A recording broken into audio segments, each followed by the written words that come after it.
when the person you love the most, the person you share a bed with, the person you make love to, sometimes when they drink, they soften up, right?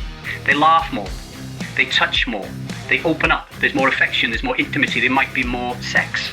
And this is because for many people who struggle to get in the feminine, drugs like alcohol are almost like the gateway to the feminine, right? And there's a part of you, quiet, maybe even ashamed, that kind of likes it. Because when you lean into this energy that you are experiencing, it feels relaxing, right? And it says, this version of this person, this is who I miss. But at other times, when they're drinking, they don't soften. They get curt, disconnected, angry, cold, manipulative, or worse, aggressive. Perfecto. What do you do when you're alcohol free as fuck, but your partner still drinks? And when they do, they change. And sometimes when they do change, they soften. They touch more, they laugh more. You feel connected to them more. And a part of you really likes it. It's important that you know that that is not weakness, but that is the outside in life. And it is keeping you trapped.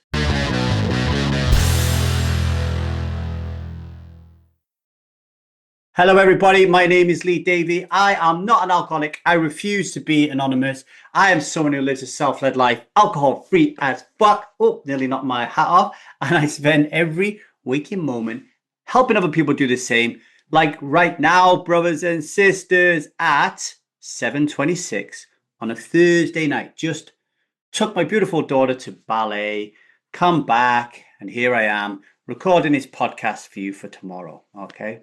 So yeah, this episode is about anyone living alcohol free as fuck while sharing their life with someone who still drinks. And I'm talking about this today because it is something that's shown up in my life and it's something that's shown up recently in our Strive community. So I want to talk about it because it can be disorientating, right? Because sometimes, like when we become alcohol free as fuck, I don't know about you out there, but for me, when I became alcohol free as fuck, I hated alcohol. I hated it.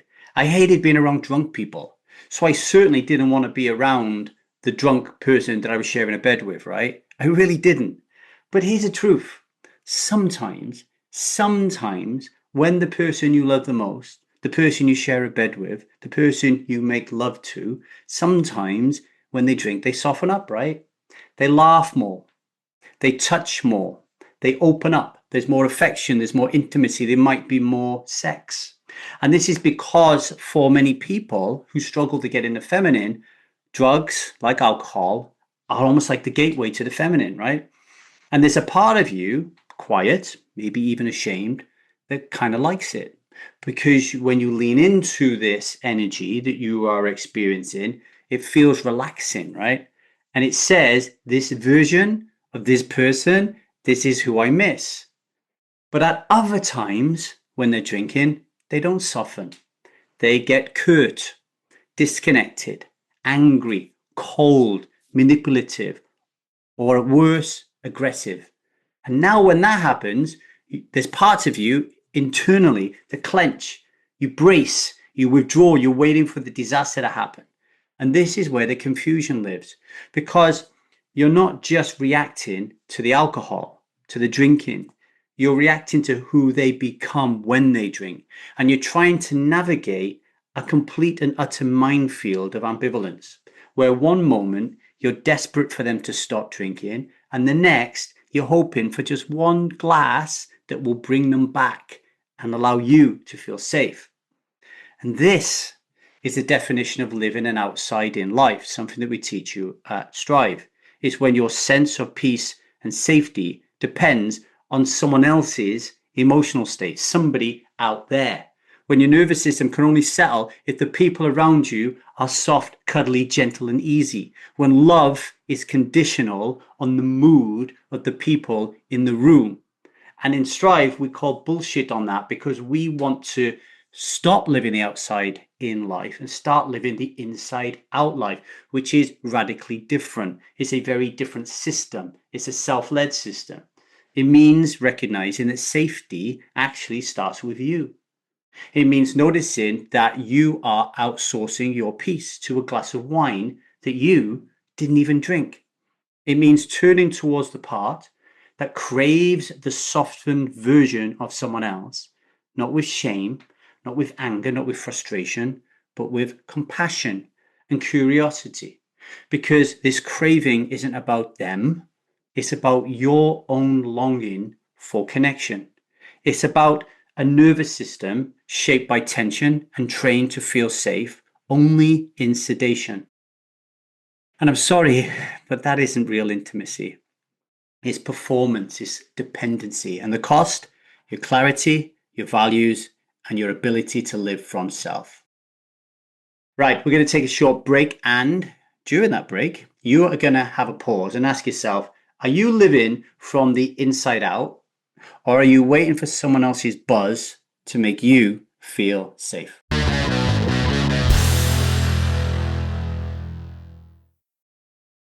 Welcome back to the 1000 Days Sober podcast. And before the break, we were exploring this internal tug of war that shows up when someone you love dearly drinks alcohol, and a part of you kind of likes who they become when they've had a few.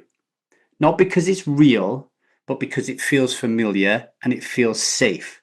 And yet, you know it's still built on shaky ground. So here's what you need to know. It's not about them. It's not about whether they drink or whether they don't drink. It is all about 100% bona fide about your nervous system. When your sense of connection depends on someone else's sedation, you are no longer in a relationship. You, my friend, are in a trance.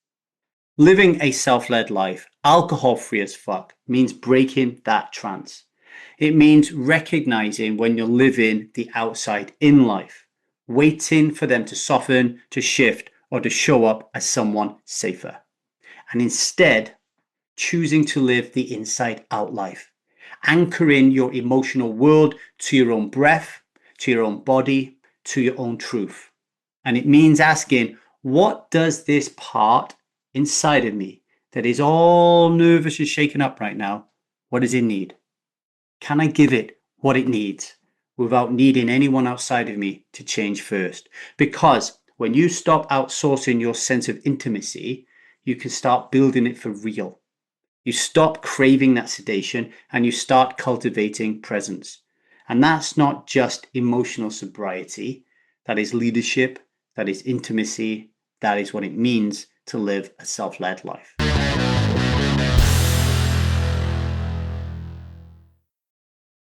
Okay, today's daily vow.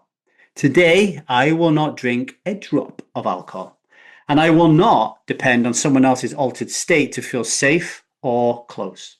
Instead, I will practice creating connection from the inside out, even if no one else in the room changes one iota.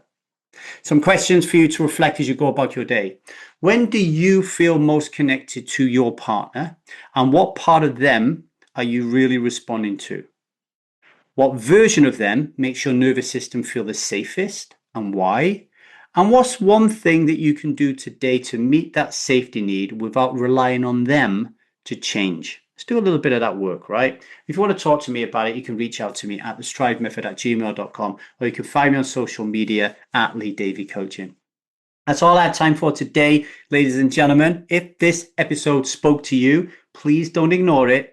Rate and review the podcast so more strivers find this wonderful channel, okay? This podcast can help people. It can help save people's lives, right? So spread it loud and clear, wide and far. Subscribe so you don't miss tomorrow's truth bomb. And if you are ready to stop living the outside in life and start living the inside out life, and you've got this particular problem that we've been talking about today and you want to get on top of it, the Strive Method is for you. Our 6-month powerhouse of a workshop that helps you to become alcohol free as fuck and live a self-led life. And I'm telling you, to drag that power out of you and for you to actually start living up to your potential, it's beautiful. Let's make that connection real again, okay?